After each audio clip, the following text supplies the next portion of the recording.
चर्चा करेंगे कि भक्ति करने का सरल तरीका क्या है। देखो बंधुओं, भक्ति करने का सरल तरीका सबसे पहले तो अपने अंदर से अहंकार को मिटाना होगा।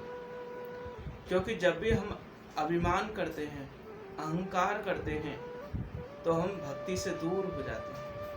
और दूसरा है अपने अंदर से काम को मिटाना। भले ही काम ना मिटे, लेकिन उसको प्रकट नहीं होने देना है। क्योंकि जब भी काम प्रकट होगा, हम भगवान से दूर हो जाएंगे।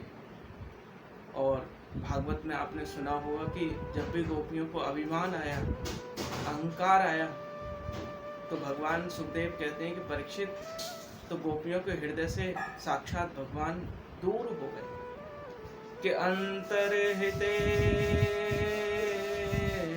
व्यवस्थितम्, गोपियों के अंतर हृदय से फिर वो दूर हो गए। क्योंकि अहंकार के कारण भगवान दूर चले जाते हैं। क्योंकि अभिमान से भगवान दूर रहते हैं। क्योंकि इसमें दो नहीं समाहित हो सकते हृदय में। या तो आप अहंकार को रखिए या फिर प्रभु को रखिए। क्योंकि अहंकार से भगवान दूर रहते हैं। इसलिए हृदय से प्रभु का जब भी भजन करो आप, तो अभिमान को दूर करके करो। और भक्ति करने का सबसे सरल तरीका मैं आपको बताऊं बंधुओं, कि ऐसा नहीं कि भक्ति केवल आप दिखावे के लिए करें। नहीं, भगवान को पाने के लिए भक्ति करें तो वो भक्ति सार्थक है।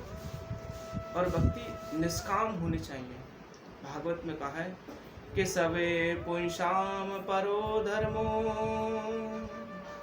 यो में भक्ति प्रदक्षसे अहेतु की प्रतिहता।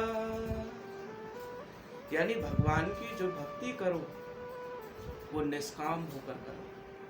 कोई हमारे अंदर कामना प्रकट होकर यदि हम भक्ति करेंगे, तो जो भगवान से हम मांगेंगे वो भगवान हमको दे देंगे। लेकिन निष्काम रूप से भक्ति करोगे तो भगवान अपना स्वरूप तुमको दे देंगे, अपने आप को दे देंगे, अपने आप को तुम्हें अर्पण कर देंगे। और जब भक्त कुछ नहीं मांगता है भगवान से, तो भगवान उसको सब कुछ देने के लिए तैयार रहते हैं।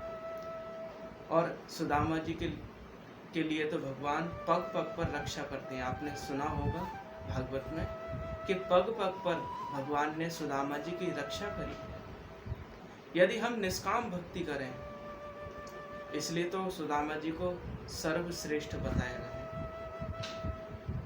वैष्णवों में, कि भगवान की जो भक्ति सुदामा जी ने करी है वो निष्काम होकर करी है। तो इसलिए हम भगवान की भक्ति सरल तरीके से करना चाहते हैं। ऐसा नहीं कि कोई बाधा या कोई भय से, क्योंकि दो प्रकार से होती है भगवान की भक्ति। या तो आप भय के कारण करेंगे या फिर प्रेम से करेंगे।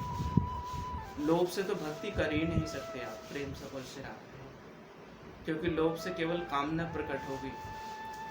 क्योंकि ये दोनों ही नुकसानदायक हैं, एक तो लोभ और एक क्रोध।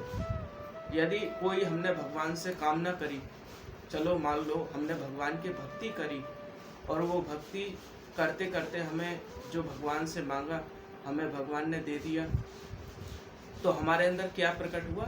लोभ। फिर हमारे अंदर लोभ बढ़ता जाएगा। और यदि भगवान से हमने मांगा और भगवान ने हमको नहीं दिया, तो हमारे अंदर क्या आएगा?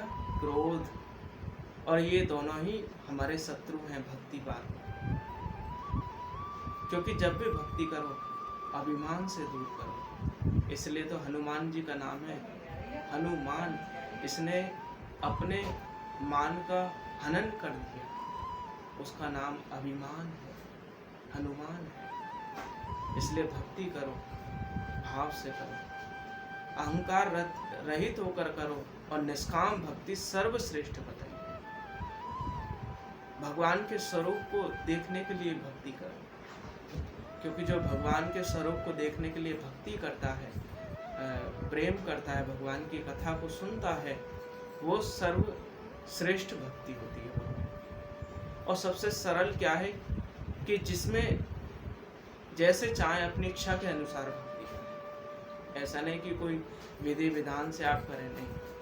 केवल ये भाव रखो कि भगवान के लिए कर रहे हैं। और भागवत में तो एक बड़ा सुंदर सूजी महाराज ने कहा है कि वासुदेव परा वेदा, वासुदेव परमखा, वासुदेव परम क्रिया, वासुदेव परा तप। उठते बैठते सोते खाते पीते हर समय भगवान का चिंतन करो, हर समय भगवान का ध्यान करो, यही भक्ति है। आप कहीं भी जा रहे हैं यात्रा पर, तो यात्रा में जाते हुए आप खाली बैठे हैं तो भगवान का चिंतन करो या भजन करो वाणी से, यही भक्ति है। आप भोजन बनाते हैं तो बनाते बनाते भाव यही हो कि हम भगवान के लिए भोजन बना रहे हैं। स्नान करते हो तो यही भाव रखो कि भगवान के लिए स्नान करने, ठाकुर जी को पूजा करानी, सेवा करनी है उनकी, यही सरल भक्ति है। कोई ज़्यादा विधि विधान से आप भ्रमित हो सकते हैं, लेकिन सच्ची निष्ठा से प्रभु को पाने के लिए जो भक्ति होती है वो सर्वश्रेष्ठ होती है और फलदायक भी होती है। और आज के लिए इसी वाणी को मैं ही विराम देता हूँ।